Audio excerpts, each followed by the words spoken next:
주보에는 4장 9절부터 10절로 나와 있는데 4장 1절로 10절까지 말씀 함께 보시도록 하겠습니다.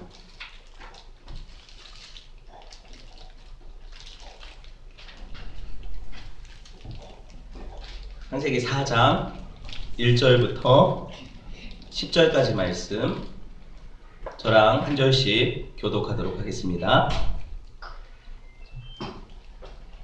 4장 1절부터 10절입니다. 아담이 그의 아내 하와와 동침하매 하와가 임신하여 가인을 낳고 이르되 내가 여호와로 말미암아 등남하였다 하니라. 또 가인이 아벨을 낳았는데 아벨을 자취하고 세월이 지난 후에 가인은 땅의 소산으로 제물을 삼아 여호와께 드렸고 아벨은 자기도 양의 첫 새끼와 기름으로 드렸더니 여호와께서 아벨과 그의 제물을 받으셨으나 가인과 그의 제물은 받지 아니하신지라. 가인이 몹시 분하여 안색이 변하니 여호와께서 가인에게 이르시되 내가 분하여함은 어찌 되느냐 안색이 변함은 어찌 되느냐. 네가 선을 행하면 어찌 낯을 들지 못하겠느냐. 선을 행하지 아니하면 죄가 문 앞에 엎드려 있느니라. 죄가 너를 원하나 너는 죄를 다스릴지니라. 가인이 그의 아우 아벨에게 말하고 그들이 들에 있을 때에 가인이 그의 아우 아벨을 쳐 죽이니라. 여호와께서 가인에게 이르시되 네 아우 아벨이 어디 있느냐. 그가 이르되 내가 알지 못하나이다. 내가 내 아우를 지키는 자니까. 이르시되 네가 무엇을 하였느냐. 네 아우의 핏소리가 땅에서부터 내게 호소하느니라. 아멘.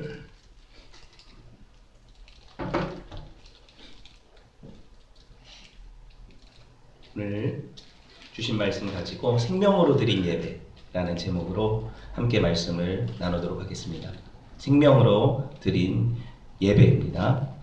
여러분 매 주일 이 주일이요 안식 후 첫날 예수님이 부활하신 날을 기념하여 이렇게 교회 공동체가 모여서 예배하는 날이라는 사실을 아십니까? 아시는 분도 있을 테고 모르시는 분도 있을 거예요. 특별히 그런데 오늘은 교회에서 부활주일로 지키는 날이에요. 매 주일이 부활을 기념하는 주일인데 특별히 날을 정해서 부활주일로 교회가 특별히 지키는 날이에요. 부활이란 무슨 뜻입니까? 죽은 자가 다시 살아난다는 뜻이죠. 근데 이게 어떻게 가능합니까? 현실 세계에서 우리가 이런 의문을 갖게 돼요.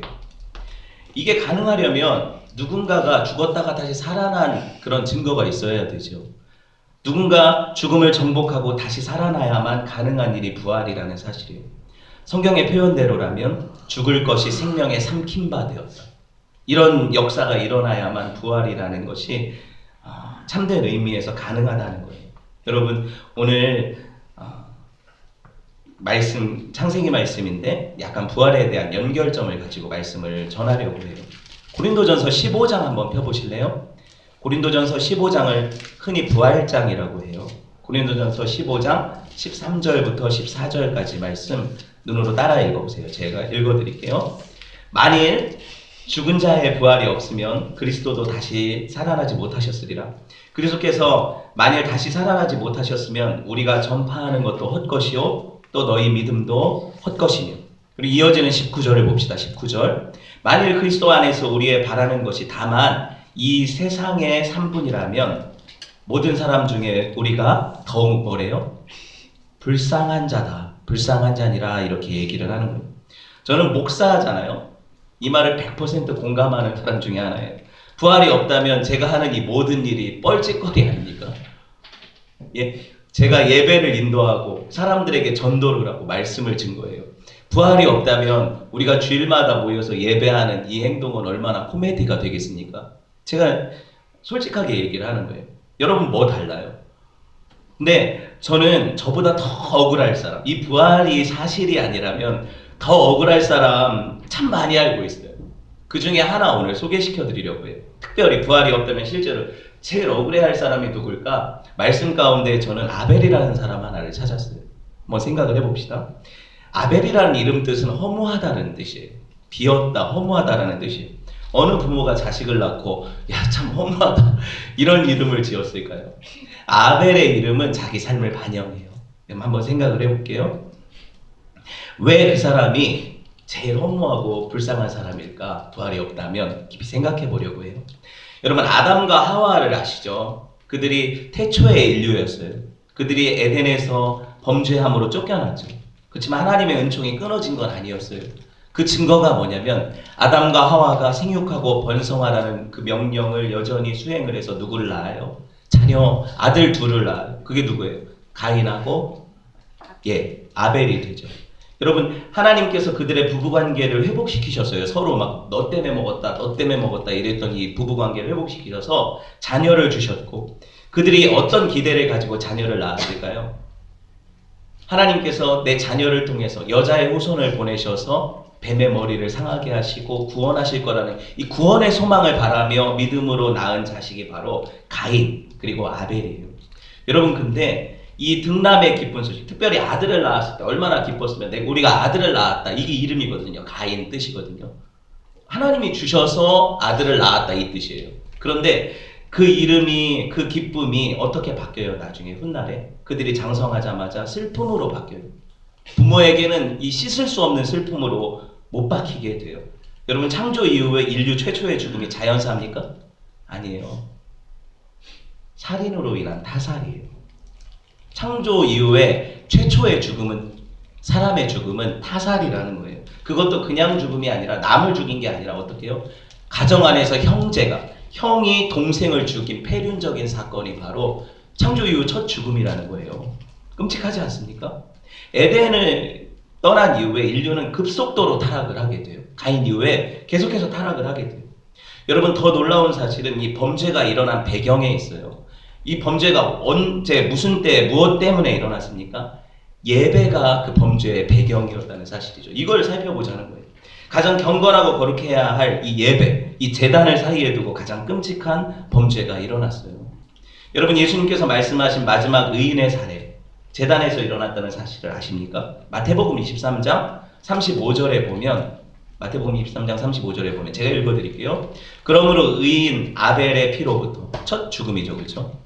성전과 제단 사이에서 너희가 죽인 바라게아의 아들 사가랴의 피까지 땅 위에서 흘린 의로운 피가 다 너에게 돌아가리라. 사가랴라는 사람이 있었는데 어디서 죽었대요? 하나님을 예배하는 제단에서 죽었대요. 그게 의인의 죽음들을 보면 어디서 죽었다? 예배하는 처소에서 예배하는 정황 가운데 죽었다는 거죠. 여러분 죄는 언제나 하나님을 경배하는 제단, 예배하는 그곳을 바로 노리고 있다는 거예요. 거기 도사리고 있다는 거예요. 왜일까요? 제단이 무너지면 모든 삶이 무너지게 되어 있습니다. 예배가 무너지면 범죄가 기승하게 되어 있어요. 다시 말해서 여러분 예배라는 것은 바로 생명과 직결되는 것이기 때문에 그래요. 제사 같은 말이죠. 예배 무엇을 하기 위해 있는 것입니까? 옛날 제사의 기능을 한번 생각해 보세요. 제사할 때 뭘 했어요? 동물을 잡아 죽였죠. 그 동물을 잡아 죽인 이유는 뭐였어요? 동물에게 내 죄가 넘어가서 전가되었다는 그 의미잖아요.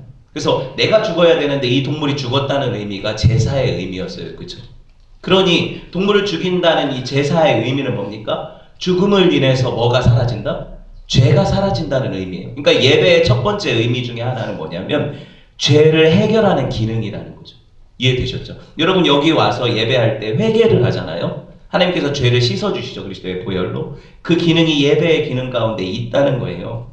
여러분 그런데 이 죄라는 놈이, 이 사탄이라는 놈이 이 죄가 해결될 것을 기뻐할까요? 잘 해결되었다. 좋아할까요? 전혀 그렇지 않죠. 그렇기 때문에 이 죄가 해결되는 예배를 방해하려 한다는 거예요. 이 제단을 무너뜨리려 한다는 거예요. 왜? 죄가 해결되지 않으면 그가 얼마든지 뭐예요? 자기 마음대로 사람들을 조정해서 죄짓게 만들 수 있고 마음대로 살게 할 수 있기 때문에 여러분 이 용서와 이 구속의 제단을 무너뜨리려고 하는 거예요. 그러니까 예배를 무너뜨리는 것이 가장 효율적인 방법이 되겠죠. 예배만 무너지면 죄는 날개를 달고 우리 머리 위로 날아다니고 그걸 통제할 사람이 없어요. 사랑과 용서, 화해와 감사가 넘쳐야 할 제단이죠. 예배가 돼요. 그런데 바로 여기가 서로 미워하고 갈등하고 분쟁하고 그 용서치 않는 그런 끔찍한 곳이 되어버린다면 사탄이 승리한 거죠. 죄가 승리한 거죠. 그렇죠? 그런데 왜 제가 이야기를 합니까? 실제로 그런 일이 벌어졌기 때문에 그래요. 아벨과 가인의 예배 가운데 그 일이 벌어졌기 때문에 제가 이 이야기를 소개하는 거잖아요. 여러분 한번 생각을 해보세요. 이 세상을 이기고 변화시켜야 할 공동체가 교회 아닙니까? 그런데 세상에 동화되고 세상 문화를 그대로 흡수해버려서 거기 밀려가는 그런 그 가치관에 그대로 함몰되어 버리는 교회라면 교회의 기능이 사라지는 거고 예배의 기능이 사라지는 거죠. 그렇죠? 이거를 우리가 생각을 해봐야 돼요. 교회를 사탄이 가만 놔두지 않아요. 예배를 사탄이 그냥 편하게 드려라, 너네들 마음껏 예배해라 이렇게 놔두지 않는다는 거예요. 이곳에 죄를 심어놓으려 하고 이곳에 뭔가 탐욕과 이 세상의 가치관으로 오염시키려는 그 사탄의 계략이 있다는 거예요. 여러분, 예배는 생명이라는 사실이죠. 저와 여러분이 드리는 예배에 생명력이 있는지 한번 자문해 봤으면 좋겠어요. 여러분은 지금 생명을 다 예배하고 있습니까? 크리스천은요, 예배 없이 살 수 없는 존재예요. 왜 그러냐면 우리 존재 자체가 하나님을 영화롭게 하고 그분을 영원토록 기뻐하는 것인데 그게 목적이죠. 그런데 그것을 어떻게 드러내요? 하나님을 예배하는 일로 드러내기 때문에 그래요. 그래서 예배는 여러분 끊임없이 드려져야 될 하나님 앞에 향기로운 제사이고, 그렇죠? 우리는 이후에 천국에 가서도 영원토록 존귀하신 그분을 예배하게 될 거예요. 그게 영원히 우리가 살 일이죠. 근데 여러분 이렇게 말하면 여러분들이 힘들어해요. 이 지겨운 예배를 영원히 드릴 바에는 천국에 가지 않겠다, 이런 마음이 들 수도 있어요. 그런데 여러분 다행히 천국에서는 저같이 지루하게 설교하는 목사도 없고요. 천국에 가면 어떤 수고와 슬픔과 눈물, 이런 어떤 고통이 드려져야 드릴 수 있는 그런 예배가 아니라 그 자체가 기쁘고 하나님을 배웠고 그 영광 가운데 내가 찬송이 그냥 흘러나와 찬송하는 그런 예배가 돼요. 여러분, 그러니 천국에 어거지로 들어가서 인상 찌푸리고 앉아있는 이 예배 시간과 같습니까? 그렇지 않다는 거죠. 그 예배는 정말 천상의 예배고 너무 사모가 되어서 당장이라도 그 예배 한번 드려보고 싶다는 것이 저와 여러분의 소망이 되어야 되죠. 그럼에도 불구하고 현실에 있어서, 그렇죠? 저와 여러분이 드리는 이 현실에 있어서 이 예배, 오늘날 우리 예배가 위험에 처해져 있다는 사실이에요. 가장 영적이어야 될, 그리고 영적인 일들이 일어나야 될 이 재단 사이에 가장 비영적인 일들이 도사리고 있어요. 가장 추악한 범죄가 잉태되고 있다는 사실. 하나님의 말씀이 선포되고 하나님의 영광을 찬양해야 될 이 강단에서 거짓 복음이 증거되고 사람들이 영광받는 일이 일어나고 있어요. 지금 이 시대가 그렇죠.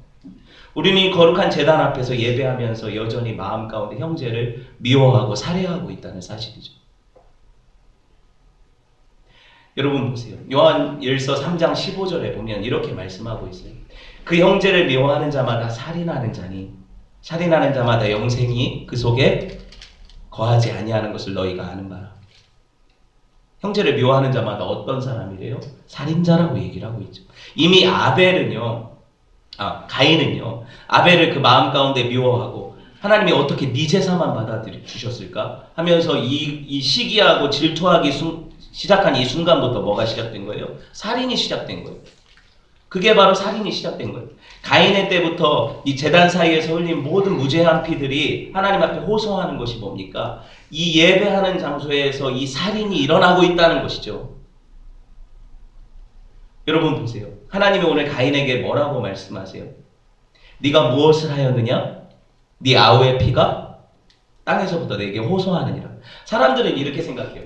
내가 조용히 불러내서, 가인이 아벨을 조용히 불러내서 둘이 단둘이 있을 때 죽였죠. 오늘 그 읽은 말씀이 그렇잖아요. 단둘이 있을 때 죽였으니까 누가 봤어요? 못 봤어요? 사람은 못 봤죠. 그냥 이렇게 생각을 해요. 사람들이 아무도 눈치채지 못하게 뇌죄가 성공했다고 생각을 해요. 그런데 그게 사실입니까? 땅이 알고 하늘이 알죠. 그렇죠? 하나님이 그 피에 대해서 책임을 반드시 물으신다는 사실이에요. 우리 마음속에 은밀한 죄를 누가 보십니까? 우리 마음을 감찰하시는 하나님이 보시는 거예요. 그러니 이걸 속일 수가 없죠. 인간적인 측면에서는 아벨은 참 허무한 사람이죠. 정말 허무해요. 그 이름과 같이 허망한 삶을 살지 않습니까? 하나님 앞에 잘못한 게 뭐예요? 그가 예배한 것뿐이에요. 그렇죠? 제대로 된 예배 드린 것뿐이에요. 그런데 어떻게 되었어요? 그 결과로 복을 받았습니까? 그 결과로 땅을 받았습니까? 그 결과로 세상에서 명예를 얻었습니까? 그 결과로 죽었어요. 하나님 앞에 예배 한번 제대로 드렸더니 돌아오는 게 죽음이었다는 사실이죠. 우리가 헛된 것을 바라고 예배하러 와요. 와가지고 제대로 예배드리면 내 사업이 필 것이다. 내 인생에 뭐 대박이 날 것이다. 내가 어려운 문제들이 다 해결될 것이다. 이런 생각을 가지고 예배당에 온다는 거예요. 근데 실제로 예배드리고 나서 죽을 수도 있다는 사실을 아셔야 돼요. 그걸 아셔야 돼요. 성경이 그 얘기를 하니까요. 그죠? 여러분, 인간적인 측면에서는 허무하다는 거죠. 가정폭력의 첫 희생자 아닙니까? 요새 가정폭력 얘기 많이 나오는데. 그리고 보세요. 인류 최초로 살해당해서 죽은 사람. 자연사가 아니니까. 여러분, 근데 정말 안타까운 것은 형한테 맞아 죽었다는 거죠. 형한테 맞아 죽었다는 거예요. 젊은 나이에. 그런데 오늘 이 아벨이 어디 등장하는지 아세요? 히브리서라는 히브리서 11장을 믿음의 명예의 전당이라고 부르거든요. 이 11장에 느닷없이 아벨의 이름이 나타난다는 사실. 히브리서 11장을 한번 펴보세요. 중요한 말씀이기 때문에.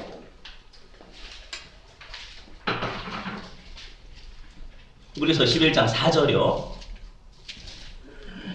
같이 봅시다. 히브리서 11장 4절 시작. 믿음으로 아벨은 가인보다 더 나은 제사를 하나님께 드림으로써 의로운 자라 하시는 증거를 얻었으니 하나님이 그 예물에 대하여 증언하시니라. 그가 죽었으나 그 믿음으로써 지금도 말하느니라. 여기 누구 이름이 나와요? 아벨의 이름이 나오죠. 여러분 보세요. 그가 이 히브리서, 이 믿음의 명예의 전당에 오른 이유는 딱 하나예요. 뭐예요? 여기 이유가 나오죠. 믿음으로 더 나은 제사를 하나님께 어떻게 했다? 드렸다. 여러분, 그가 죽임당한 단 하나의 이유는 뭐다? 가인보다, 뒤에 나오잖아요. 가인보다 더 나은 제사를 드렸다. 예배 때문에 죽었다는 거죠. 제대로 하나님을 예배하려고 하니까 그냥 놔두질 않는다는 거예요. 하나님을 바로 섬기려 하니까 세상이 그를 그냥 놔두지 않는다는 거예요. 심지어 그의 생명을 앗아가는 것이 그가 드린 한 번의 예배였죠. 여러분, 그래서 그가 허무하다 생각할 수 있지만 오늘 말씀에 보면 히브리서의 증언대로 그는 죽었지만 어떻게 한대요? 믿음으로써 지금도 말하고 있다. 믿음으로써 지금도 말하고 있다. 이렇게 얘기를 하는 거예요. 그의 육체는 비록 죽임을 당했을지 몰라요. 그는 하지만 믿음으로 영원히 살아있는 존재가 되었다는 사실이죠. 누구들에게? 하나님에게, 그리고 믿음으로 오고 오는 후세대의 모든 아벨을 따라 사는 예배자들에게 믿음의 증거가 되었다는 거예요. 저는 그가 믿음의 명예의 전당의 첫 번째 이름으로 첫 번째 인물로 뽑히거든요. 다른 사람들 뒤에 아브라함이니 뭐 다니엘이니 쟁쟁한 사람들이 있는데 제일 먼저 누가 와요? 아벨이 와요. 왜 아벨이 올까? 그가 인류가 하나님이 인간의 창조 목적인 예배에 가장 적합한 하나님 앞에 드려져야 될 그 목적을 이룬 인물이기 때문에 그렇다고 생각을 해요. 여러분, 그가 한 일은 단 한 번의 예배에 자신의 생명을 드린 것이죠. 뭐 다른 일 있습니까? 아벨에 대한 다른 걸 아세요? 딱 한 번 제대로 예배 드렸어요. 그렇죠? 그리고 죽었어요. 여러분, 이 예배가 얼마나 기쁨이 되었는지 하나님이 너는 이 세상에 있지 마라. 너 나랑 같이 가자 하고 데려가실 만한 예배를 드렸다는 거죠. 하나님이 너무 기뻐하셨다는 거예요. 여러분, 그에게 있어서 예배는 하나님에 대한 그의 온전한 믿음의 표현이었죠. 이거를 우리가 말씀을 통해서도 알 수가 있어요. 하나님께서도 이 예배를 인정하셨기 때문에 아벨의 제사는, 그리고 아벨과 그의 제물은 받으셨지만 가인과 그의 제물은 받지 않았다는 표현이 있는 거죠. 이건 뭐 전에 말씀드렸는데 가인과 아벨이 드린 예배의 차이가 뭘까요? 이렇게 질문하면 가인은 뭐 좋은 예물을 안 드리고 좋은 거 남겨두고 나쁜 거 드렸다. 아벨은 좋은 거 드렸다. 이런 식으로 얘기할 수 있죠. 근데 그게 성경이 증언하는 얘기는 아니에요. 성경은 무슨 얘기를 하냐면 그 마음이 하나님 앞에 드려졌다고 얘기를 해요. 그래서 그 제물과 함께 그 사람도 받으셨다고 얘기를 하는 거예요. 마음이 드려지지 않은 예물, 마음이 드려지지 않은 예배는 아무리 대단한 예물을 가져오고 막 수십 시간에 걸쳐서 예배를 해도 그 예배를 하나님이 받지 않으신다는 사실이죠. 왜? 하나님은 중심을 보시니까. 이 차이라는 거죠. 여러분, 우리 자세를 돌아보셔야 돼요. 수많은 예배와 모임들이 많죠. 교회들마다. 그렇죠? 이 시대에 얼마나 넘쳐납니까, 예배가? 그런데 그 예배 드리는 횟수나 아니면 내가 드리는 예물의 양이나 질이나 이런 것들이 예배를 평가하는 척도는 아니라는 거예요. 실제로 하나님이 뭘 보실까를 생각해 봐야 되는 거예요. 하나님은 그 마음의 중심을 보신다. 그 마음의 중심은 뭐였냐? 그가 믿음으로 드렸냐? 믿음으로 드리지 않았냐? 오늘 성경이 그 얘기하잖아요. 가인은 믿음으로 드리지 않았다. 아벨은 믿음으로 예배했다. 믿음의 예배는 뭐냐? 바로 오늘 이 히브리서가 그 얘기를 해요. 히브리서에서 믿음의 예배는 하나님이 계신 것을 믿는 것이고 실제 하신다는 것을 믿는 것이고 또 한 가지는 그가 자기를 찾는 자들에게, 히브리서 11장 6절에 나오죠. 자기를 찾는 자들에게 상 주시는 이심을 믿는 것이 믿음의 예배예요. 하나님이 안 계신데 예배합니까? 근데 실제로 이게 별 차이 아닐 것 같죠? 결정적인 차이예요.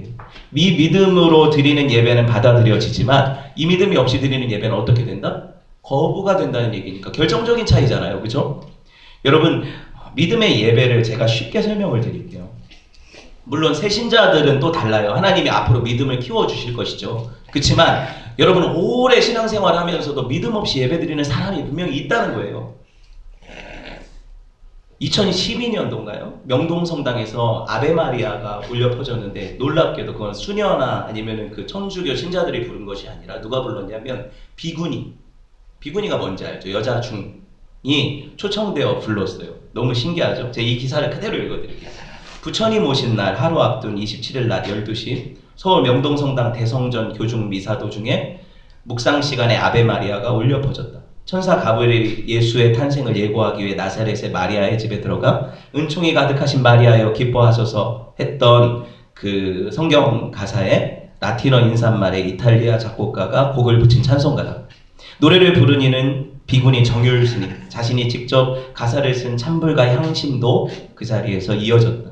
미사에 참석한 1000명의 신자들은 노래가 끝나자 우레와 같은 박수로 화답했다. 정율 스님은 종교가 다르다는 이유로 교리의 틀에 갇혀 서로 벽을 쌓을 이유가 없다며 다른 사람의 부모도 내 부모처럼 중요하다는 마음으로 다른 종교를 포용해야 한다고 말했다. 그러면서 부처님 오신 날에 그 명동성당 정진석 추기경님이 조계사에 오셔서 축하 말씀을 해주시는데 전날 제가 명동성당에서 노래 부르는 것이 의미가 있지 않냐 이런 이야기를 했어요. 의미가 있죠. 대단한 의미가 있는 것 같아요. 무슨 의미일까요? 그들은 한 분 하나님을 섬기지 않는다는 거죠. 그들이 어떻게 생각하든 타 종교에 대한 존경과 인정, 그건 저는 나쁘다고 생각하지 않아요. 실제로 그 있는 그대로 인정하는 거죠. 근데 서로 힘을 합해서 어떤 사회적 약자를 돕는다거나 공익의 일을 한다거나 정의를 위해 싸운다거나 이것도 할 수 있다고 생각해요. 불교, 천주교, 기독교, 다른 어떤 종교들이 합쳐서 이 일도 할 수 있다고 생각을 해요. 근데 굳이 예배하는 강단에서의 교류라니요. 전 이게 이해가 안 되는 거예요. 왜 하나님을 예배해야 될 그 장소에서 찬불가가 울려 퍼져야 됩니까? 왜 굳이 이걸 해야 되는 거예요? 제가 얘기하는 이유는 이거예요. 서로 화합하지 말자, 서로 나쁘게 지내자 이래 얘기하는 게 아니라 여러분 사랑에는 배타성이 있다는 사실을 기억하라는 거예요. 기독교가 특별히 배타적인 이유가 뭔지 아세요? 하나님이 이렇게 말씀하셨거든요. 너는 나 외에 다른 신을 네게 있게 말지니라 말씀하셨거든요. 우리는 하나님을 사랑하기 때문에 하나님이 사랑하시는 사람들은 하나님이 원하시는 그 일을 해야 되거든요. 그래서 우리는 다른 신을 내게 있게 해서는 안 되는 거예요. 여러분 이거를 사랑의 배타성 하면 어렵죠. 말 자체가. 이렇게 생각해요. 저희 아내가 저기 앉아 있는데 저는 저희 아내를 사랑하지만 옆집 여자도 사랑해요. 이해가 돼요? 미친놈이죠. 그죠? 사랑의 배타성이 이해가 되세요? 한 아내를 사랑하려면 다른 여자를 쳐다봐서는 안 되는 거예요. 이게 사랑의 배타성이라는 거예요. 사랑 안에 배타성이 있다는 거죠. 물론 사랑 안에 포용력과 관대함과 이런 것들이 있어요. 근데 여러분 제가 무슨 인류애적인 대단한 사랑을 한다고 옆집 아내들도 사랑하고 우리 아내도 사랑합니까? 아니라는 얘기를 하는 거예요. 그렇죠? 정말 중요한 게 뭐냐? 내가 하나님 한 분을 섬기면 다른 신, 다른 어떤 우상도 내 안에 들어올 수 없다는 거예요. 배타적이기 때문에. 여러분 이걸 분명히 기억하셔야 된다는 거죠. 너는 마음을 다하고 뜻을 다하고 힘을 다하여 내 하나님 여호와를 사랑하라. 하나님이 이렇게 명령하시잖아요. 다른 신은 없다. 우리는 우리 하나님을 어떻게 섬겨야 합니까? 아까 히브리서에서 뭐라고 했어요? 믿음이 없이는 하나님을 기쁘시게 못하나니 하나님께 나아가는 자는 반드시 그가 계신 것과 그가 자기를 찾는 자들에게 상 주시는 이심을 믿어야 할지니라. 우리는 그분이 계심을 믿으며 나아가야 돼요. 예배하는 자리에 실제적인 코미디는 뭐냐면 하나님이 있다고 생각하지 않으면서 예배하는 게 코미디라는 거예요. 세상에 이런 코미디가 또 있습니까? 시트콤이죠. 그죠? 다 모였어요. 우리가. 왜 모였어요? 하나님이 안 계신데 왜 모였어요? 하나님이 예배를 받지 않으시는데 왜 여기 있어요? 이게 시트콤 아닙니까? 그죠? 세상에 매주일 일어나는 제일 우스운 시트콤은 믿지 않는데 모여서 예배한다는 거예요. 하나님이 자기를 찾는 자들에게 상 주시는 이심을 믿는 것. 이게 또 한 가지 우리의 예배 이유죠. 한번 생각해 보세요. 우리가 그분을 찾아요. 그리고 그분을 하나님을 전심으로 높이고 예배하면 하나님은 반드시 그에게 어떻게 해요? 자기 자신을 상급으로 주신다는 얘기죠. 여러분 이 믿음 없이 여기 왜 있습니까? 그죠? 정말 아니라는 거예요. 하나님이 믿음이 있고 없고가 그냥 한 가지 차이다 이렇게 얘기하는 아니하시고 뭐라고 해요? 결정적인 이유고 결정적인 차이라고 얘기를 하세요. 이게 아벨의 예배는 믿음으로 받아들여진 이유고 가인의 예배는 받아들여지지 않은 이유죠. 뭐 다른 이유 있습니까? 하나님을 믿지 않는 예배는 필요 없어요. 아무리 많은 것들을 가져와서 하나님 앞에 제단 앞에 쌓아놓고 이게 하나님께 드리는 내 예배입니다. 하나님을 믿지 않는데 무슨 예배가 되냐는 거죠. 그렇죠? 아니라는 거예요. 그런 예물 하나님이 안 받으신다는 거죠. 실제로 하나님은 믿음을 주십니다. 믿음을 주세요. 그래서 여러분 제가 여기서 그냥 내 자기 최면에 빠져서 하나님이 안 계신데 있다고 상상하고 먹고 살아야 되니까 목사 짓을 하고 있다고 생각한다면 얼마나 가증스럽고 얼마나 위선적이고 또 자기 자신은 얼마나 불쌍하고 저를 따라오는 여러분은 얼마나 불쌍합니까? 세상에 이런 일이 나와야죠. 그렇죠? 세상에 이런 일이 나와야 돼요. 예. 여러분 이런 근본적인 믿음이 없이는 예배하는 것이 불가능해요. 우리 믿음을 점검해 봅시다. 여러분 내가 신뢰하지 않는 대상을 향해서 시간을 드리고 헌신하고 예물을 드리는 것이 가당합니까? 아니라는 얘기하죠. 아벨 되게 하는 것이 뭐냐면 그가 온전히 하나님을 믿었기 때문에. 여러분 이 시간에 우리 예배가 받아들여질 수 있는 이유는 다른 게 아니에요. 예쁘게 옷 입고 와서 그런 게 아니고 하나님을 믿음으로 드리는 예배이기 때문에 실제로 그분이 연락하시는 예배가 되죠. 이거를 잊지 마세요. 여러분 저는 예배 형식에 구애받지 않아요. 전 개혁주의 목회자지만 사실 열린 예배, 구도자 예배 다 가능하다고 생각해요. 왜? 가능하다는 의미는 믿지 않는 사람들도 와서 예배해야 되죠. 근데 실제적인 예배는 누가 드리냐? 믿는 사람이 드리는 게 예배라는 거예요. 예, 어떤 형식, 어떤 뭐라고 해야 될까? 이게 더 옳으냐 그르냐 이걸 따지기 전에 실제로 믿음을 가지고 예배하는가 이 핵심을 보자는 거예요. 이 핵심을 보자는 거예요. 왜 믿음의 예배가 서로 만나고 있을까요? 왜 아벨이 전하는 이 핵심, 단번에 생명을 들여서 예배하는 것, 이 예배하는 것이 왜 중요한 그 하나님이 받으시는 예배가 되었을까요? 이거를 우리가 생각하지 않고 예배한다면 우리 예배가 참 허망하죠. 인간적인 모든 면에서 가인이 아벨보다 낫다고 생각해요. 그는 맏아들이었고 부모의 자랑이었어요. 부모가 가인을 볼 때마다 너는 하나님이 너를 통해서 우리를 구원하실 구속자야. 너를 통해서 저 에덴으로 다시 들어갈 수 있을 거야. 이렇게 믿음으로 그 아들을 키웠는데 그 가인이 실제로 그 구속자가 되지 못하죠. 여러분 그는 그 시대가 요구하는 모든 것을 갖춘 사람일 수 있어요. 왜 그러냐면 그 뒤에 가인이 에녹 자기 아들의 이름으로 성을 쌓고 그 안에서 뭐가 일어나요? 물질 문명이 막 발달하고 수많은 사람들이 문화가 발전하고 경제가 발전하고 호화롭게 발전하는 인간들의 유토피아가 생겨나기 때문에 가인은 그런 인간적인 재능 면에서 뛰어난 사람이었다 생각할 수 있다는 거죠. 여러분 그 가인이 대변하는 것은 물질 문명이에요. 호화롭게 발전하는 이 세상을 대변해요. 외형적으로 성장해가는 거대한 종교, 그런 교회를 상징해요. 세상의 갈채를 받으며 엄청나게 대단한 비전을 선포하고 엄청난 프로젝트를 끌어가는 대형교회 목사님들, 영적인 리더들 상징해요. 물론 다 나쁘다는 얘기는 아니에요. 중요한 게 있어요. 뭐냐면 가인의 재단이 물질 세계의 재단으로 변질되었다는 거죠. 물량주의, 형식주의가 재단 안에 가득 차. 예배 가운데에서도 서로 기복적인 예배를 드려요. 내가 이만큼 드리면 하나님이 기브 앤 테이크니까 나한테 이만큼 주실 거예요. 이 마음으로 이 자리에 앉아 있다는 거죠. 미래의 야망이 꿈틀대는 것이 재단이라서 내가 할 수만 있으면 형제도 밟고 올라설 수 있는 그런 마음 자세로 예배해요. 하나님 나한테는 복을 주셔야 돼요. 쟤보다는 내가 낫게 살아야 돼요. 이게 예배 가운데 벌어지는 참상이라는 거죠. 이게 예배입니까? 이게 예배입니까?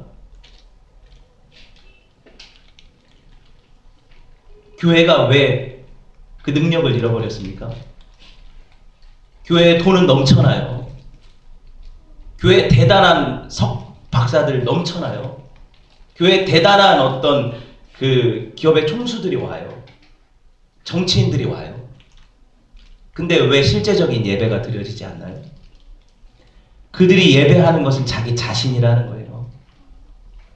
자기들의 일신의 안위를 위해서 하나님도 이용하고 예배조차도 가차없이 이용하는 것이 교회가 되었어요. 교회 왜 오냐 물어보면 대부분이 하나님을 예배하러 온다는 대답은 뒷전이고, 실제로 그들이 오는 이유는 이게 좋은 커뮤니티잖아요. 강남의 뭐 대형 교회는 가면 판검사들이 또 득실거리죠. 뭐 대단한 의사들이 많죠. 거기서 뭐가 돼요? 서로 이렇게 인맥이 되어서 끌어주고 끌어주죠. 이게 예배입니까? 이게 교회예요? 물론 그렇지 않은 분들도 있어요. 제가 항상 얘기할 때 너는 바르고 그 사람들은 나쁘다, 이 의미를 하는 것이 아니라 우리도 그럴 수 있다는 얘기를 하는 거예요. 우리도 자칫 잘못하면 그렇게 속아 넘어가서 하나님을 예배하지 못할 수도 있다는 얘기를 하는 거예요.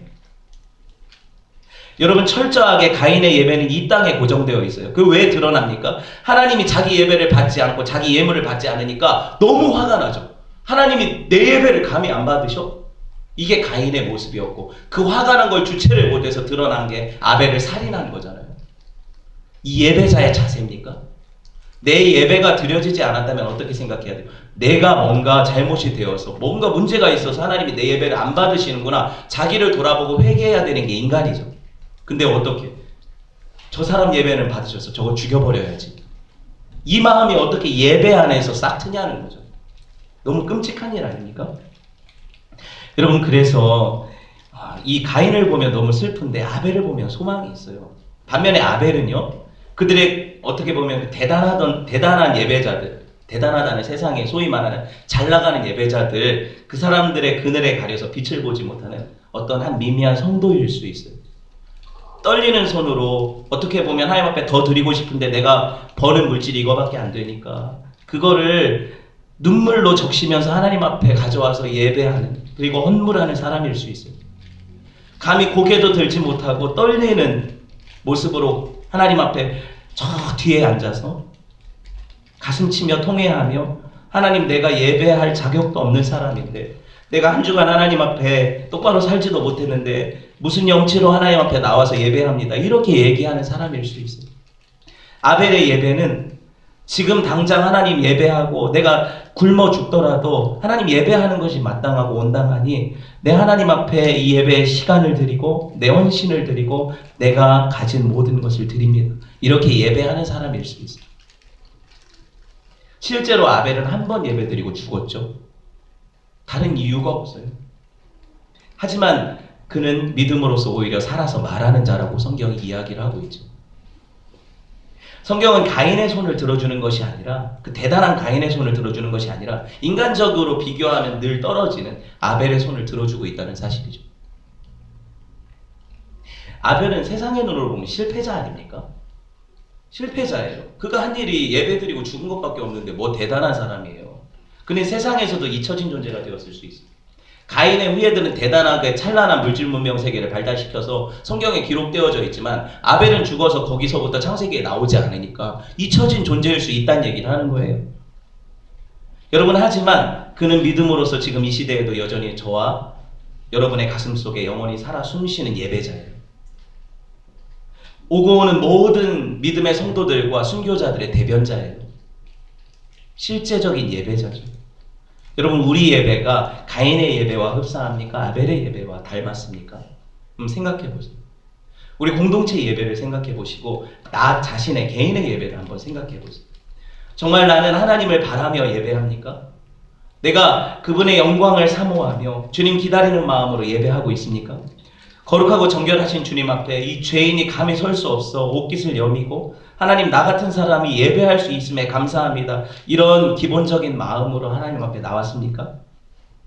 하나님이 은혜 주시지 않으면 날 살 수 없는 존재입니다, 이렇게 의존하는 마음으로 예배합니까? 저는 여러분 이렇게 얘기하면 아벨을 대단한 사람이라 아벨 얘기하려고 이 자리에 제가 선 것 같은데 아니에요. 아벨도 사람이죠. 뭔 얘기를 하려고 합니까? 저는 이 최고의 예배자라고 성경이 인정해준 아벨보다 더 뛰어난 예배자를 소개하고 싶어요. 오늘이 부활주일 아닙니까? 여러분, 아벨이 드린 제사는 보세요. 단 한 번의 제사였는데 우리 주님이 드린 제사는 한 영원한 제사였어요. 아벨이 누구를 보여줄까요? 우리에게 이 생명의 예배를 보여주실 예수 그리스도를 대변하는 인물이 아벨이라는 거예요. 여러분 보세요. 예수님의 생애는 처음 오실 때부터 어디 고정되어 있습니까? 그 십자가에 고정되어 있습니다. 하나님 앞에 예배 한번 드리고 죽을 그 목적 가지고 살아가셨어요. 그렇죠? 그렇게 전 생애가 하나님 앞에 순종의 예배자로 사셨다가 실제 흠없는 제물로 어디서 골고다 십자가 위에서 우리 대신해서 죽으셨다는 예배가 드려졌어요. 옛날에는 대제사장이라는 것과 그가 드리는 제물이 분리가 되었는데 예수님에 와서는 뭐예요? 예수님이 대제사장이시면서 자기 자신의 몸을 찢어 예물로 드리셨어요. 제물로 드리셨어요. 그리고 이 예배는 구약의 제사처럼 계속 이어지는 제사가 아니고 단 한 번 골고다 위에서 십자가에서 죽으심으로 영원한 효력이 발생하는 제사고 예배죠. 그래서 예수 그리스도의 그 예배는 저와 여러분 이제 다시는 양을 잡아드릴 필요가 없어요. 왜? 그분이 마지막 부활절, 유월절 어린 양이시기 때문에. 그렇죠? 그 십자가상에서 흘린 피가 저와 여러분을 정케하시는 거잖아요. 저는 이 아벨이 예수님의 예배를 보여준다고 생각해서 이 인물을 소개한 것뿐이에요. 사실 훨씬 더 뛰어난 예배는 예수님이 드리신 예배죠. 아벨 이후에도 수많은 사람들이 예배했지만 예수님 이후에는 그런 제사 제도가 사라졌으니까 우리는 단지 누구를? 예수님을 믿음으로 하나님 앞에 나아갈 수 있으니까. 이만큼 완전한 제사가 어디 있습니까? 성경대로 그리스도께서 우리를 죄를 위하여 죽으시고 장사 지낸 바 되었다가 성경대로 사흘 만에 다시 살아나서 이 일이 실제적으로 역사상에서 일어난 사건이 부활이라는 거예요. 여러분 베드로 위시한 12제자 그리고 500여 형제 마지막에 만삭되어 나지 못한 자 같은 나 누구 바울이 고백한 고백이 나 같은 사람한테도 예수님 부활하신 예수님이 나타나셨다. 그들이 어떻게 변했나요? 예수님 만나기 전 부활하신 예수님 만나기 전 생애와 예수님 부활하시고 나서 부활하신 예수님을 본 생애 이유가 완전히 180도 바뀌었죠. 완전히 바뀌었어요. 저와 여러분 예수님 만났습니까? 안 만났습니까? 우리는 왜 안 변합니까? 부활은 기독교의 뿌리예요. 기초예요. 그냥 믿어야 될 많은 교리 중에 하나가 아니라 부활이 없으면 기독교가 없어요. 없어요. 여러분 죽고 나서 어디 갑니까? 내가 부활하지 않으면 천국이 무슨 의미가 있습니까? 근데 이만큼 중요한 부활도 여러분 바로 생명으로 드리는 예배보다 앞서지 못한다는 거예요. 십자가가 없이 부활이 없다는 얘기를 하는 거죠. 십자가 없이 부활이 없다는 얘기를 하는 거예요. 세상은 비전을 가져라 얘기하죠. 더 나은 미래를 향해 달려. 다 맞는 말이에요. 그거 나쁜 말 아니에요. 근데 누구를 위한 비전입니까? 누구를 위한 꿈입니까? 왜 달려가야 합니까? 가인은 자신을 위해 성도 쌓고 대단한 재물도 축적하고 물질세계, 문화세계를 건설했어요. 그들의 꿈은 이루어졌어요. 그렇죠? 꿈은 이루어졌어요. 근데 하나님은 그들을 기억하지 않으시죠. 아벨은 반면에 그가 꿈꾸는 어떤 꿈이 이루어진 것은 아니에요. 하지만 그가 한 번 예배드리고 죽었다는 것. 그래서 하나님이 그 예배를 기쁘게 받으셨다는 것. 그리고 참 예배자로서 우리 오고 오는 모든 세대 가운데 하나님이 그의 삶을 증거로 보이셨다는 것.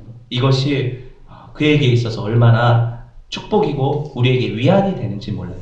아벨은요, 어쩌면 저와 여러분의 대변자예요. 우리같이 어떻게 보면 어떤 면에서 세상에서 보잘것없는 사람들 대변자예요. 그런 사람의 예배를 하나님이 흠양하셨다면 저와 여러분의 예배를 하나님이 흠양하지 않으실까요? 우리가 대단하지 않으니까요. 그렇죠? 말씀을 맺으려고 해요. 부활을 믿음으로 소망하는 저와 여러분, 아벨의 제단을 쌓으시기를 원해요.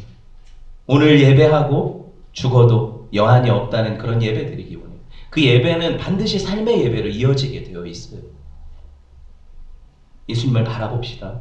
그분이 모든 것을 버리고 저와 여러분을 위해 죽으셨던 그 한 번의 예배가 이제 저와 여러분을 감동시켜서 예배자로 서게 하시기를 원해요. 참된 예배자로 아벨과 같이 예수님과 같이 드려지는 저와 여러분 되었으면 좋겠습니다. 우리 함께 기도합시다. 기도할 때 주신 말씀 가지고 하나님 이런 예배 드리기 원해요. 내가 이런 예배자가 되기 원합니다. 하나님 앞에